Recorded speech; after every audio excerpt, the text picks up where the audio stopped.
Alors, bonjour tout le monde, je ne sais pas si les gens sont arrivés. On en a combien de connectés?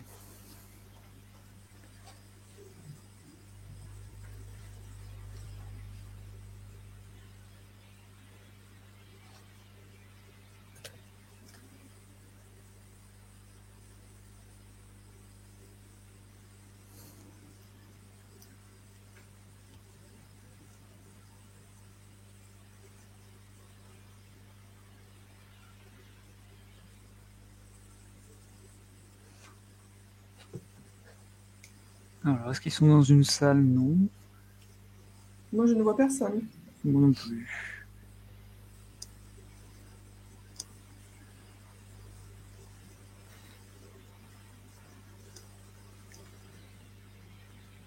C'est peut-être le quart d'heure marseillais, hein. Ouais, ça va. Ça va être ça.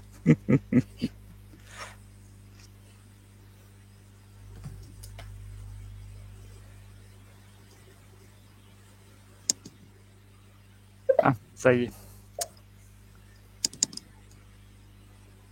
Bonjour. Donc, on a une personne qui vient d'arriver. Normalement, il n'y a plus de salle d'attente, donc normalement, ils vont arriver en direct maintenant. D'accord.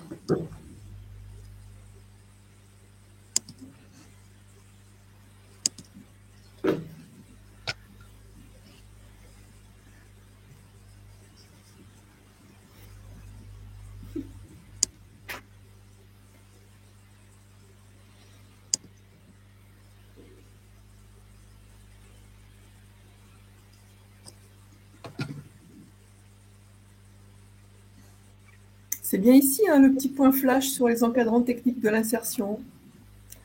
On est dans la bonne réunion, hein. Oui, oui.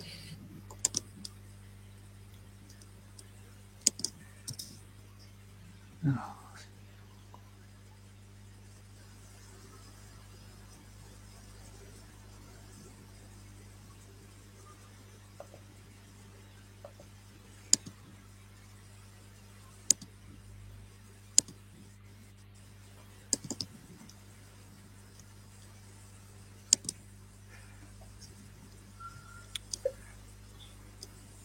bon, on va pouvoir démarrer. Il y a des gens de connectés. Bon, je ne sais pas si je vois tout le monde. Ouais. Alors, Ça nous, fait... on ne voit pas les gens, c'est normal. On voit juste ceux qui postent un message. Mais c'est pas grave, on va démarrer, ça va peut-être les faire venir. Bon, ben, bonjour tout le monde. Je ne sais pas combien vous êtes, à la limite. Je vous laisse poster un message dans le chat pour vous présenter, pour dire bonjour. Si vous avez des questions, vous avez l'onglet en bas à droite, questions. Ça sera plus facile pour après répondre directement dessus. Donc bonjour, je suis Thierry Tourland. Je suis chargé de partenariat chez Transition Propaca. Aujourd'hui, on va vous présenter avec l'OFCO Cohésion Sociale, donc une formation, le métier d'encadrant technique d'insertion. Je vais vous laisser vous présenter. Alors bonjour, oui, moi je suis Cathy de Zouter, représentante d'un opérateur de compétences en fait qui travaille avec les employeurs du secteur de la cohésion sociale, qui a 22 branches professionnelles. Et aujourd'hui, on va s'intéresser en particulier à la branche de l'insertion par l'activité économique avec la représentante des chantiers écoles.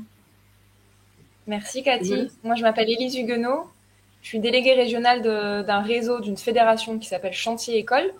Et les membres de ce réseau recrutent en nombre des encadrants techniques d'insertion, métier qu'on va vous présenter aujourd'hui. C'est la raison de ma présence. Eh ben, écoutez, c'est parfait. Alors, est-ce que vous voulez que je partage le PowerPoint ou je vous laisse vous lancer? Je le fais Thierry. Hop. Allez.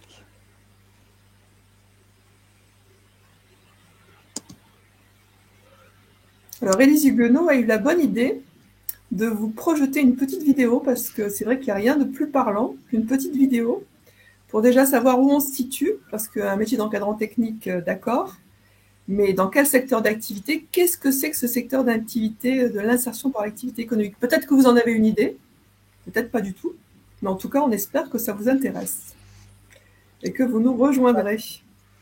On va commencer par ça, effectivement. Je lance la vidéo, elle va se lancer normalement à votre écran, pour nous tous en même temps. J'espère que ça va fonctionner. L'IAE expliqué en 2 minutes. Elle, c'est Audrey. Elle est aujourd'hui chef de secteur pour une société d'import-export.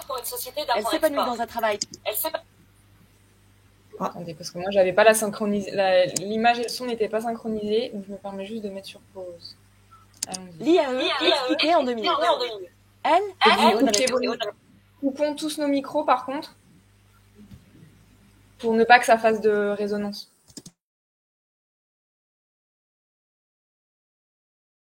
L'IAE expliqué en 2 minutes.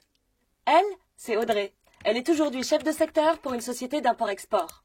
Elle s'épanouit dans un travail qui lui plaît, où elle peut déployer tout son potentiel. Mais il y a presque 24 mois, Audrey a eu besoin d'un coup de pouce.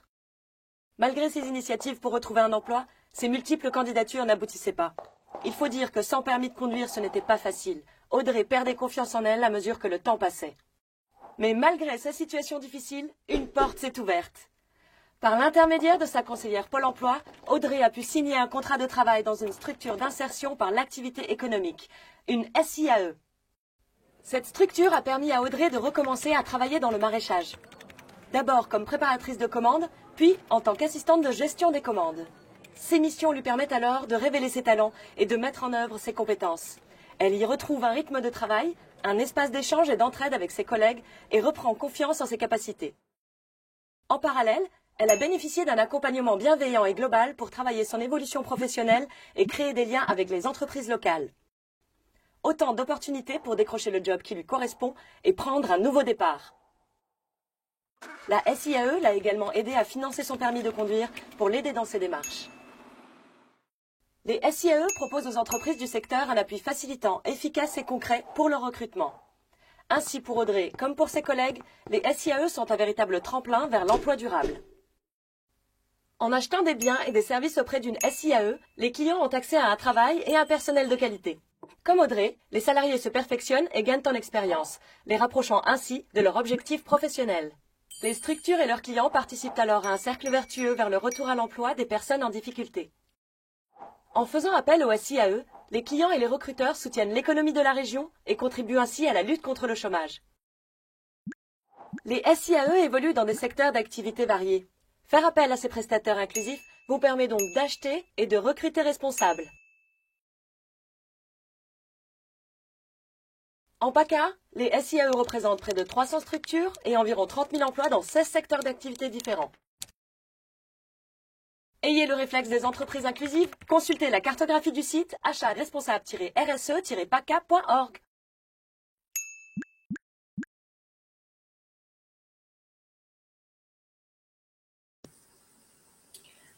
Alors voilà, ce petit motion design, c'est comme ça qu'on l'appelle, donc vise à vous donner une vision un peu large de ce que c'est l'insertion par l'activité économique.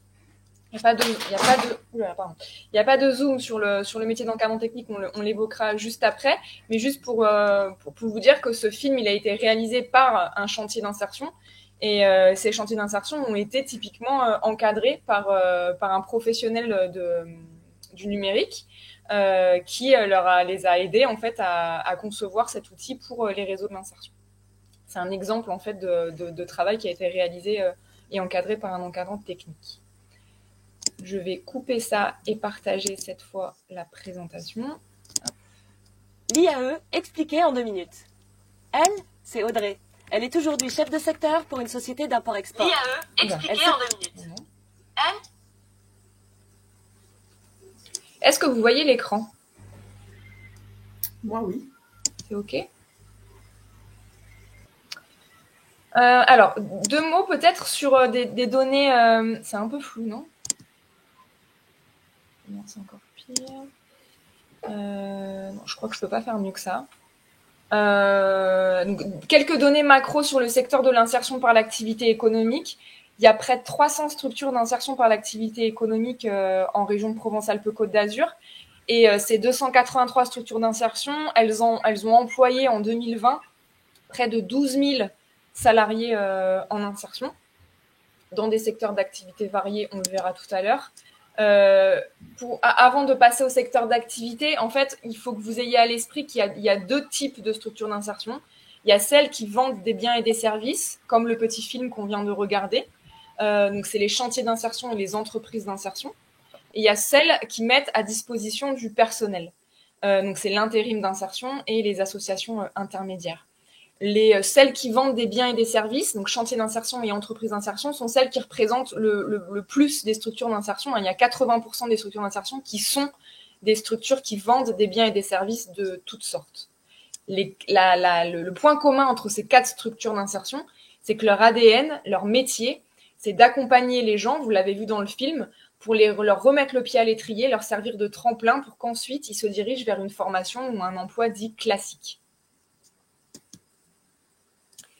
Oh là là, alors là, du coup, je pense que peut-être que Transition Pro aura la possibilité de vous faire suivre le diaporama, je sais pas, parce que là, c'est très peu visible, très peu lisible.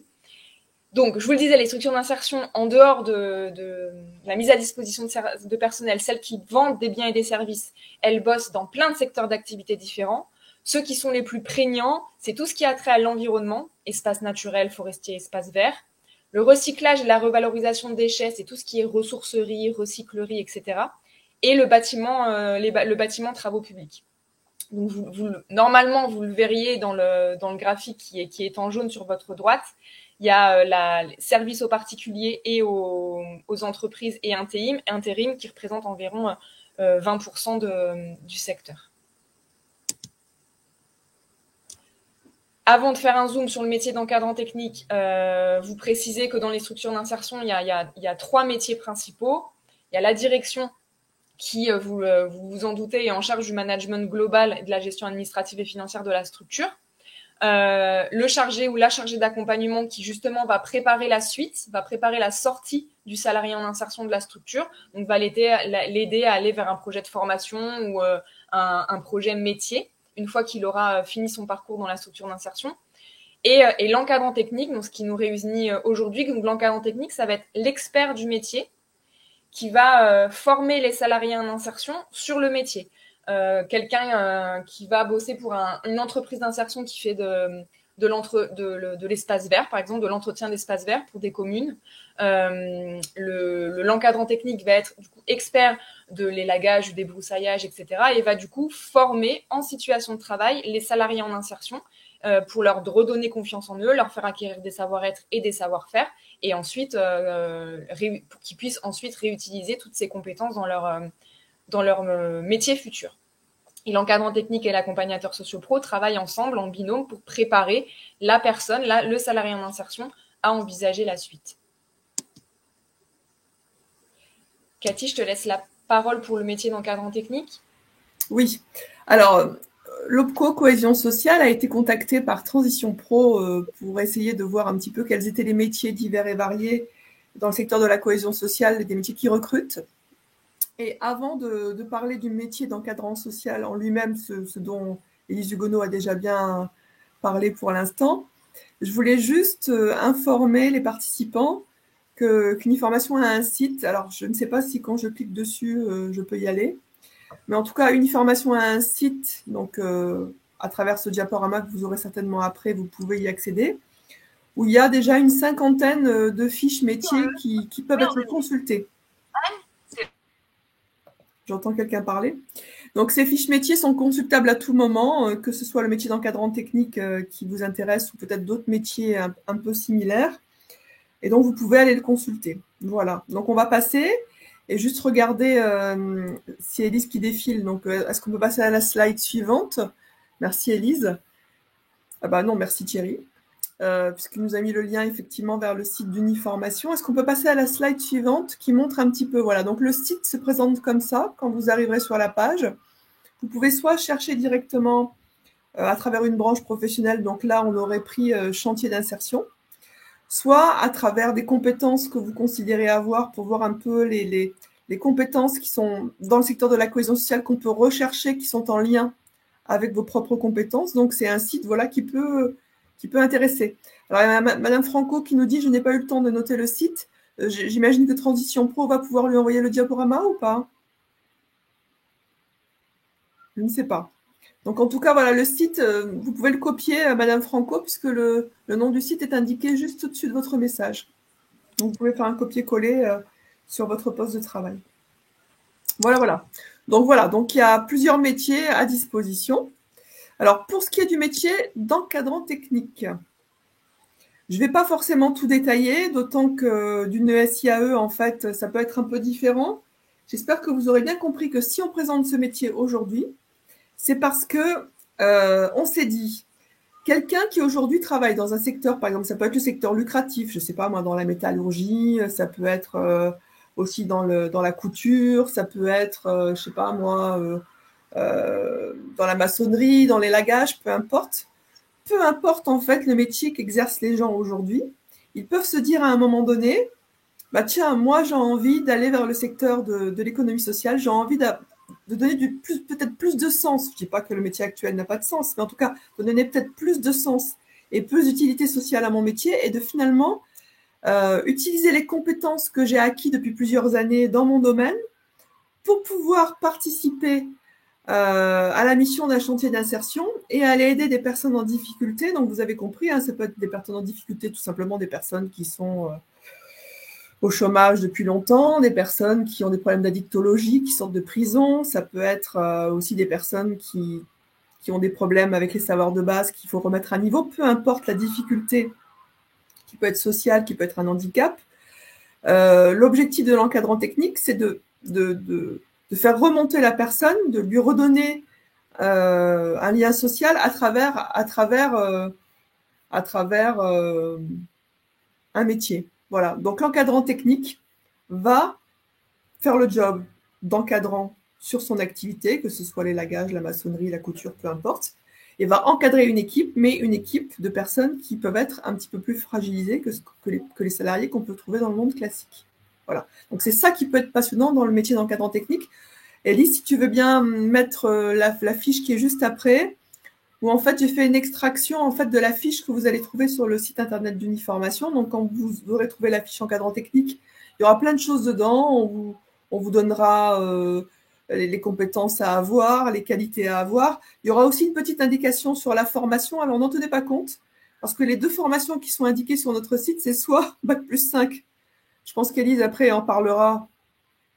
On s'en fout du Bac+5, du Bac+4, du Bac+2. Aujourd'hui, on vous recrute comme vous êtes. Mais sinon, le diplôme phare de ce métier s'appelle ETI, encadrant technique de l'insertion, ou ETAI, encadrant technique de l'insertion aussi, mais encadrant technique de l'activité économique par l'insertion. Voilà, je ne sais plus exactement ce que ça voulait dire. C'est une formation de 400 heures qui est mise en œuvre soit par l'AFPA, soit par la FNARS. Mais bon, peu importe que vous ayez ce diplôme ou pas, vous pouvez être recruté dans le secteur. Alors, vous l'avez compris, l'encadrant technique, je vais relire, hein, parce que je ne suis pas forcément du secteur non plus, donc je vais relire ma petite fiche. L'encadrant technique organise une activité de production, donc de production de biens ou de services, comme l'a dit Élise Huguenot tout à l'heure, et accompagne dans sa réalisation des personnes en difficulté sociale, voilà, ou des personnes handicapées, afin de favoriser leur adaptation, leur réadaptation, leur insertion professionnelle. Et donc, l'encadrant technique coordonne une équipe et donc a des capacités de coordination et de management. Voilà. Donc, vous avez ensuite la liste des missions qui peuvent être demandées. Planifier la production, contrôler la production, informer le client sur l'état d'avancement de cette production, effectuer un suivi, échanger des informations sur l'activité. Voilà. Donc, c'est une mission d'encadrant, comme son nom l'indique. Alors, je crois qu'on va arriver maintenant au point le plus intéressant, je trouve, et c'est Élise qui va nous donner cette information précieuse, puisqu'elle vous met en lien directement avec des employeurs qui recrutent.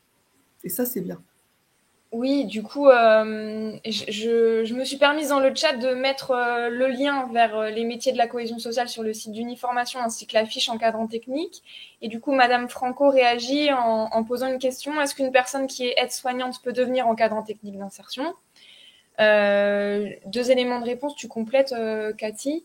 Ce qui est recherché, vous le verrez juste après, par les entreprises qui recrutent des encadrants techniques, c'est une expertise métier, couplée ou pas à de l'expérience en matière de management d'équipe.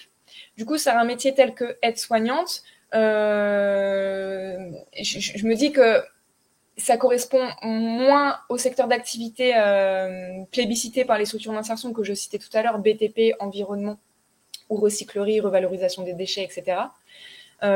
Pour autant, dans des structures qui font de la mise à disposition de personnel, notamment d'aide à domicile, peut-être qu'il y a des postes plus d'encadrement, de cadres qui seraient susceptibles de convenir. Pas d'encadrant technique, parce qu'il n'y a pas d'encadrant technique dans ces structures-là qui font de la mise à disposition de personnel, mais il y a peut-être des pistes en faisant un petit pas de côté. Oui, ça va être plus des responsables de secteur, en fait. Je crois qu'on les appelle comme ça.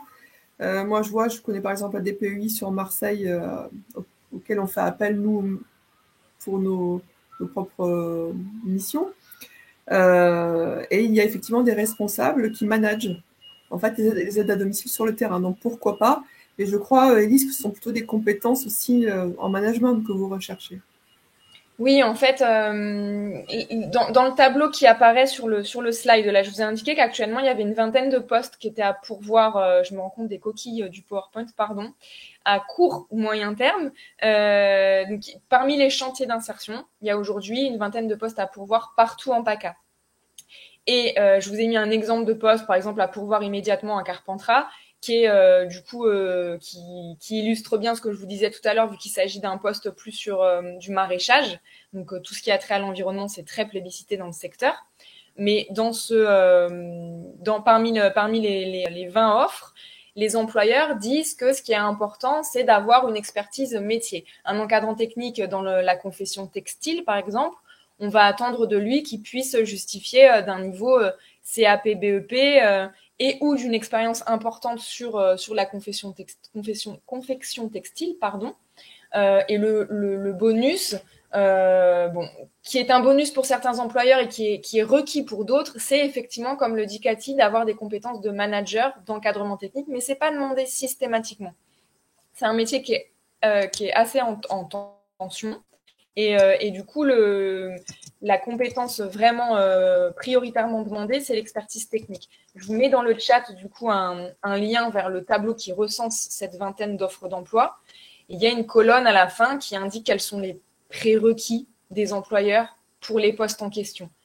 Et avec le site que je vous ai mis plus haut dans le chat de la cartographie des structures d'insertion, sur laquelle vous retrouvez l'ensemble des structures d'insertion, vous pouvez du coup localiser les structures. Vous avez l'adresse postale dans le tableau, mais vous pouvez aller jeter un coup d'œil à leurs fiches sur la carto. Et vous avez dans le tableau la possibilité de candidater auprès des personnes dont les contacts sont indiqués. Donc, sentez-vous libre de communiquer sur ces offres d'emploi. Si vous êtes intéressé ou si des collègues à vous le sont, sentez-vous libre de diffuser largement, parce que c'est des postes qui sont à pourvoir pour la plupart à très court terme, de suite. Donc, elle est en train de taper, madame. Donc là, quand on clique dans le lien, on a accès effectivement à un tableau qui donne le nom de toutes les structures qui recrutent, c'est ça, avec même le mail de la personne qui recrute. Merci, Élise. Oui. Oui. Et madame Franco me dit qui faut-il contacter pour le poste à Carpentras. Si vous allez dans le tableau, madame Franco, vous allez retrouver Université populaire du Ventoux, Naturoptère et siège. C'est le poste du siège qui apparaît dans mon PowerPoint. Et du coup, vous avez les coordonnées de Damien Brunel, le directeur, à qui transmettre directement une candidature le cas échéant. Vous avez également il est indiqué que c'est un CDD de 12 mois et que c'est payé 1 895 € brut. J'ai mis les fourchettes de rémunération dans le tableau quand j'en avais connaissance. Je les ai pas systématiquement, mais c'est un tableau de toute façon que je complète en back-office. Donc, en fonction du moment où vous allez le consulter, il peut avoir été complété entre-temps par mes soins. Donc, c'est bon. Alors, madame Franco a bien accès à l'info, c'est OK. Et là, je vois qu'on recherche quelqu'un qui encadre des animations sur l'environnement durable. Durable, c'est ça? Pour ce qui est du poste en question, là, ou pour un autre poste que tu as vu dans le tableau? Ouais.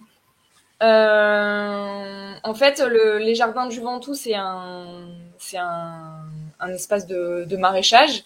Et là, l'idée, c'est de pouvoir former les salariés en insertion au maraîchage sur les jardins. Pas forcément sur des aspects animation à l'externe pour l'instant. Je je pense que dans un premier temps, l'encadrant technique peut être mobilisé uniquement pour l'encadrement des salariés en insertion. Et c'est tout à fait envisageable, en fonction des appétences ou de la formation de la personne qui est recrutée, d'envisager les animations externes dans un deuxième temps. Enfin, c'est assez modulable et tout se fait en fonction des profils des gens qui sont recrutés, quoi.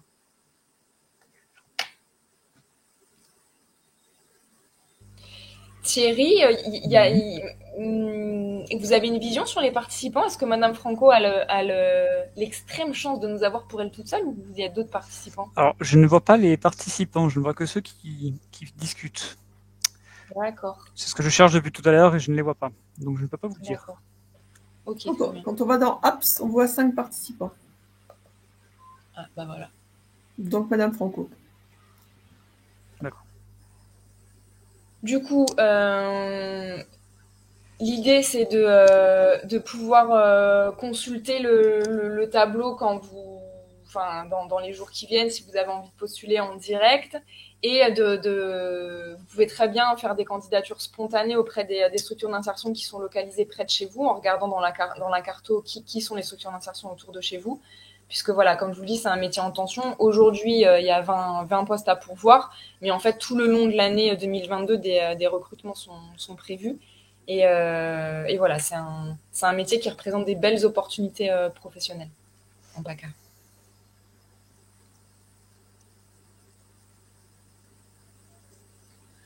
Bon, bah, s'il n'y a pas de questions.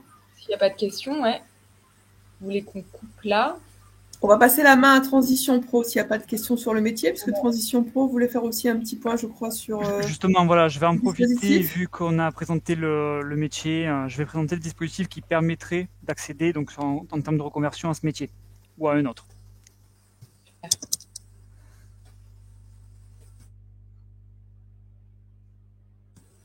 Je ne sais pas comment couper le partage. Bon, je vais le faire, ne vous inquiétez pas. Ah, c'est bon. Allez. Donc, je vais vous faire une présentation assez rapide du projet de transition professionnelle.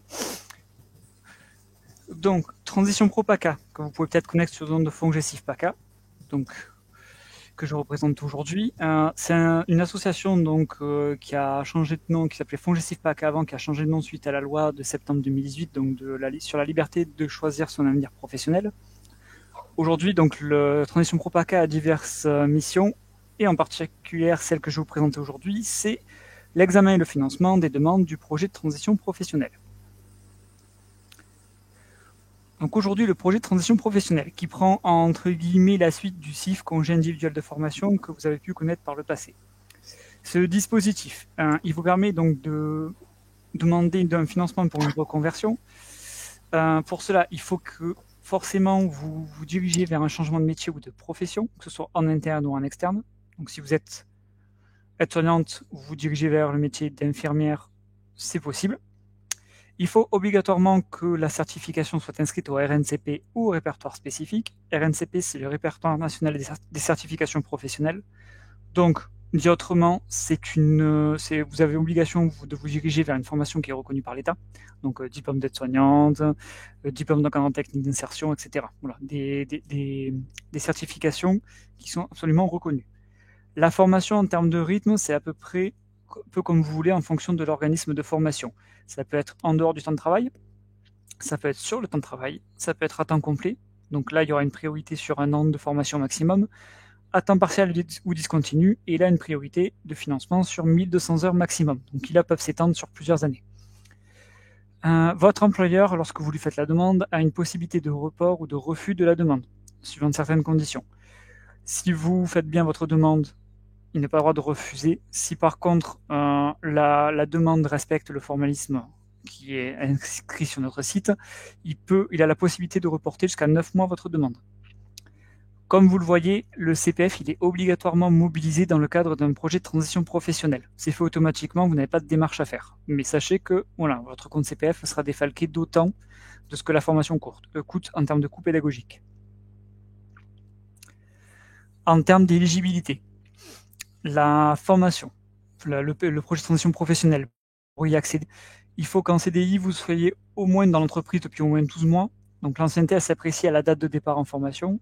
et 24 mois d'activité dans votre vie.